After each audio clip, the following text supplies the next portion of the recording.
คือเศร้าๆเงาๆแท้เงาๆเลยปั๊บนิดตลอดเลยอ่าทักทายสวัสดีFCแน่จ้าสบายดีจ้าบ่ชอบปะอันเจะอยู่ลำอายอะอายจะบ่เคยให้เลยเงินบ่เคยเลยเนาะอ่าว้าวโอ้โห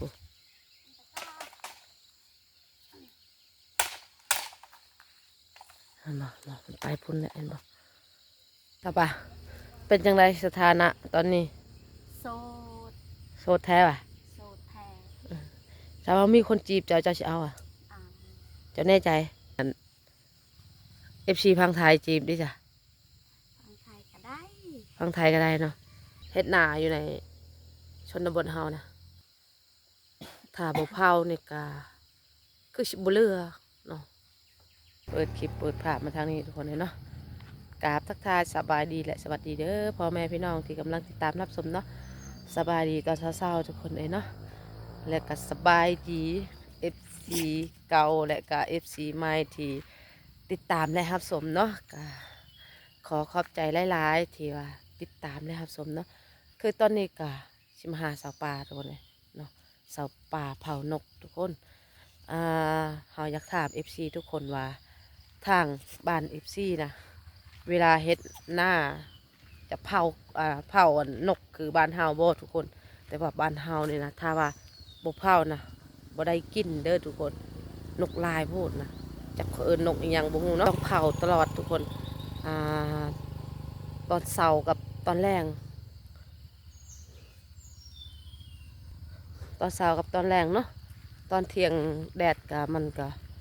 บ่ค่อยมีปานใดทุกคนมาทุกคนเดี๋ยวเราสิไปหาสาวปลาก่อนเนาะมื้อนี้น่าจะแดดทุกคน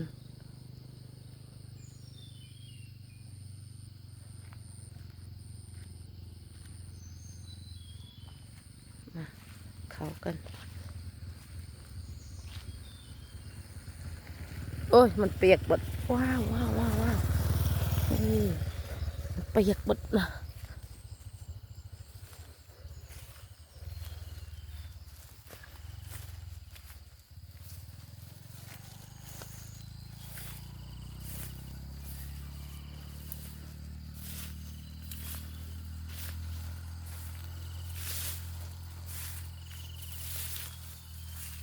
มันเปียกหมดแล้วทุกคนนี่เห็นมันสุกแล้วเห็นข้าวกำลังสิสุกข้าวหน้า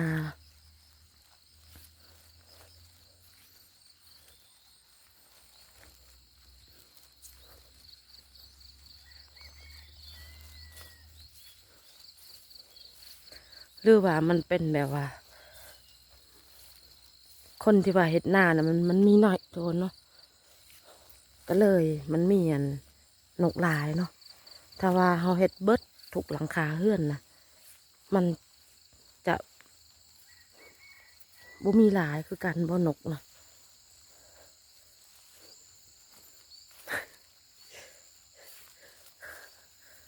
อ่าเขาวกำลังสุกแล้วเขาวหน้า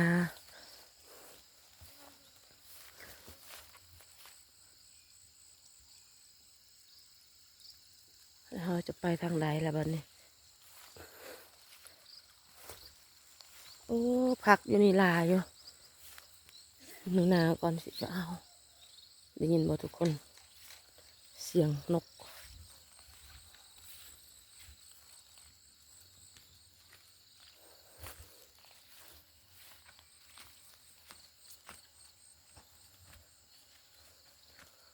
เสียงนกเสียงหยัง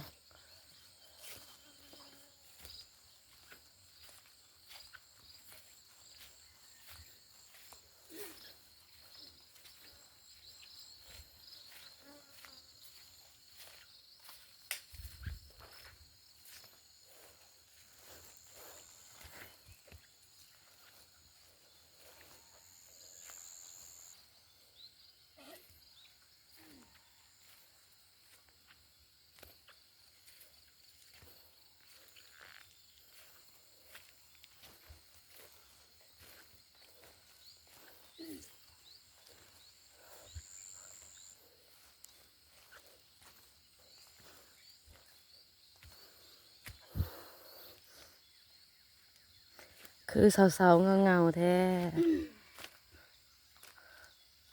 เงาเด็ดๆเลยนั่นปั๊บนิดตลอดเลย อ่าทักทายสวัสดีFCแน่จ้า สบายดีจ้า อันนี้ก็เฮ็ดไม้เนาะบอลเทียงทุกคนเทียงอันเผานกของลาวเนาะบ่เช้าไปจะไปที่เช้าเลยบ่เผานกเนี่ยจะโมงเจ้ากลับ เอามือ 9 โมงเนาะแต่ตอนแรงเจะกับมาอีกแมันวะกลับกับ4-5 โมงเนาะมาให้กำลังใจชาวป่าทุกคนลาวหัน จะสิว่าจะได้บ่มีโทรศัพท์ลิ้นแล้ว แหงหนักทุกคนเลยมันเปิดบ่ได้แล้วเนาะโอ้ยเฮาหันซื้อเล็กหอยเมื่อวานนี่ก็เบิด30,000ทุกคนหวังว่าถึกเลขและเสียนซื้อโทรศัพท์ใหม่ให้ชาวป่า เอาเล็กเลยล่ะ เลี้ยงหมูคอยพัดชัยหอยเมื่อวานนี่ก็ไปให้น้องมวยแล้วก็เจอตัวหอย3 โตวแล้วก็ใส่หลัก3 เบิดเบิด30,000โอ้ยเนาะ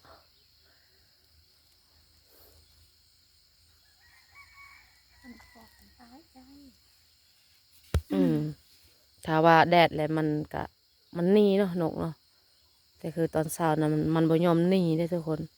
ต้องได้เผาแบบนี้แหละเผานกบ้านเฮานะถ้าเห็ดนาบ่เผานกนะคือสิบ่ได้กินข้าวดอกทุกคนเบิดนกเห็ดเนาะนกกินไปเบิดอะนะเอ๊ะเอ๊ะเอ้ยทุกคนสาวป่าบ่มีโทรศัพท์เล่นแล้ว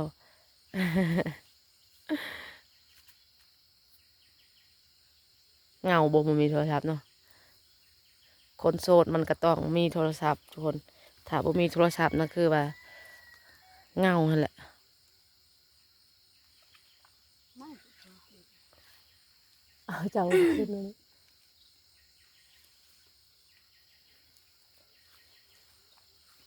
ก็มีFCเนาะที่อันคอมเมนต์มาว่าสาวมอมไปหาถ่ายสาวปานเนี่ยอยู่เฮือนก็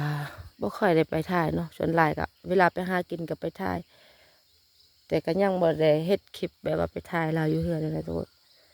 คือชาวป่าเราก็อาศัยอยู่น้ำอ้ายเนาะน้ำอ้ายแล้วกับพี่เอื้อยส่วนพ่อของเราก็เสียชีวิตแล้ว แม่เราก็เอาผัวใหม่ก็ไปอยู่เฮือนผัวใหม่นั่นแหละแต่เราก็อยู่น้ำอายบ่ชาวป่าอันเจะอยู่น้ำอายอะอายเจะบ่เคยให้เรื่องเงินบ่เคยเลยเนาะอ่าคือเจะซื้อโทรศัพท์มันแต่เก่าหันเป็นเงินของเจ้าเองเนาะเงินเขาเงินไผ หลายปีฟองทีแต่โทรศัพท์ที่เด้อ เออเงินขายมันต้นแล้วเขาซื้อให้โทรศัพท์หน่อยหนึงอืมแต่ปีนี้เห็นเขาขายอันก็เขาบ่ได้ให้หยังเนาะเขาซื้อข้าวกินเนาะบ่มีเขาว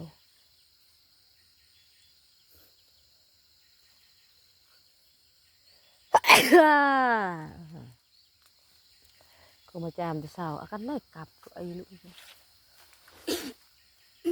บางเนาเจ้าบาง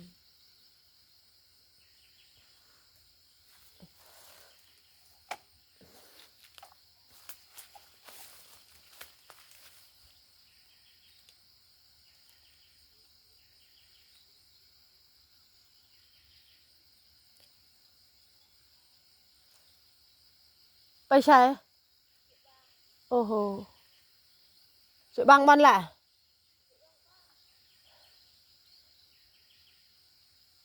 ได้บางกรเลยเด้อ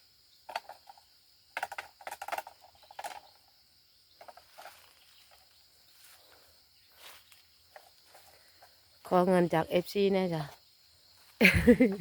เขาว่าให้เนาะ ชาวป้าว่าเขาบ่ให้ดอก โทรศัพท์อยู่บ้านเฮานะ2 ล้านปลายก็มี3 ล้านก็มีทุกคน ถ้าว่ารุ่น3 ล้านมันก็จะใครแน่โทรศัพท์เก่าจะซื้อเท่าไหร่ 2 ล้าน2 2,200,000เนาะ2,200,000เป็นเงินบาทกระตกประมาณเท่าไหร่วะ4,000เนาะมัน4,000 2,000 3,000นี่แหละ4,000ถ้า5,000 บาทก็น่าจะได้แล้วโทรศัพท์ทุกคน FC ท่านใดที่ว่าอยากช่วยน้องทุกคนซื้อโทรศัพท์ก็ทักหาเฮาได้เด้อเบิ่งสงสารน้องแน่ทุกคน คนเราวสิให้แล้วว้าวโอ้โห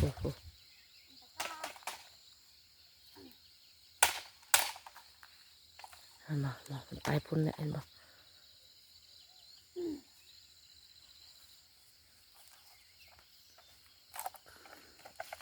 ยุงลายเลย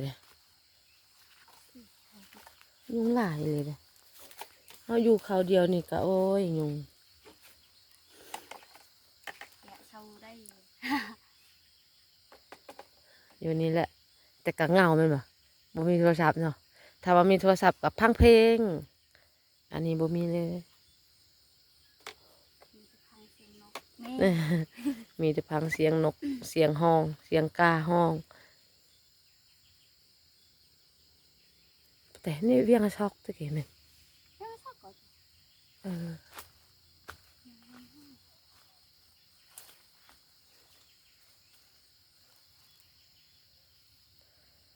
เฮ้ยทุกคนเลย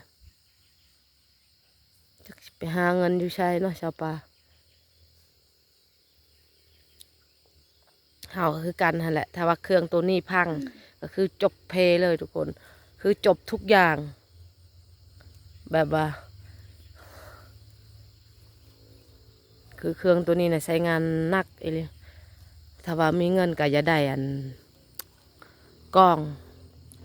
ถ่ายคลิปนั่นแหละทุกคนเลย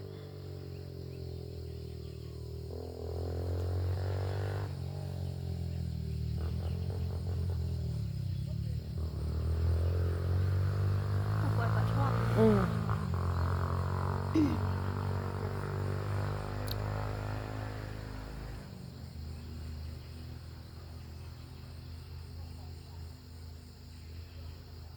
ครับป่ะเป็นจังไรสถานะตอนนี้ โสด โสดแท้ป่ะ โสดแท้ ถ้าว่ามีคนจีบเจ้าสิเอาอ่า เจ้าแน่ใจ แน่ใจถ้าถึกใจ ถ้าทึกใจเนาะถ้าแบบถ้าคุยกันแล้วมันทึกใจเอาเนาะถ้าเอานี่ดิถ้าเป็นนั้นFC พังไทยจีบดิจ้ะ ฟังไทยก็ได้ พังไทยก็ได้เนาะอ๋อสิหาผู้บ่าวให้ชาวป่าก่อนนะ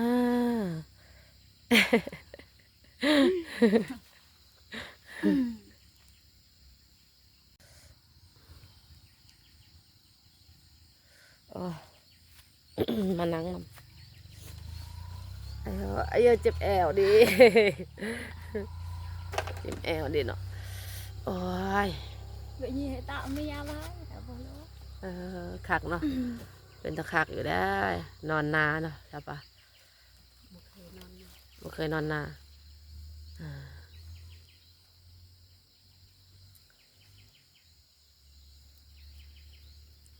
กับแบบนี้แหละทุกคนเนาะเฮ็ดนาอยู่ใน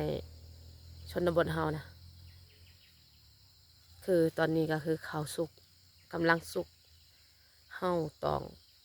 เผานกตลอดทุกคนถ้าบ่เผานี่ก็คือสิบ่เหลือเนาะต้องได้เผาเลยอยู่บ้านเฮานะก็มี3 หลังคาเรือนแต่ว่าเฮ็ดนานะก็บ่หลายเนาะ2-3ซ้ำให้นี่แหละเนาะให้ก็ให้บกกว้างปานใดก็ซ้ำนั้นเนาะแต่ว่านกมันหลายประมาณ3 หลังคาที่ว่าเฮ็ดหน้า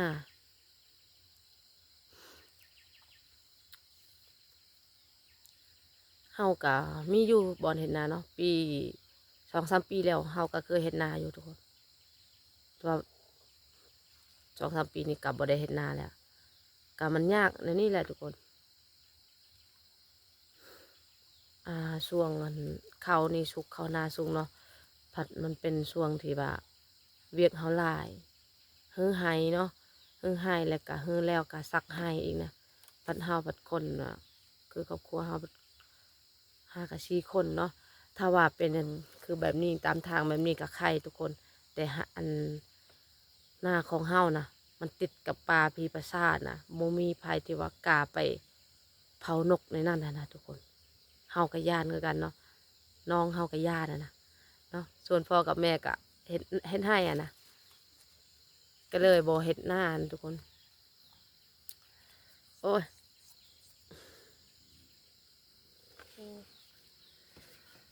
ฮ่ายมาทุกคน เดี๋ยวกาสิปิดคลิปเนาะกาขอขอบใจ FC ทุกคนที่ติดตามและรับชมเนาะที่คอยเป็นกำลังใจให้เนาะ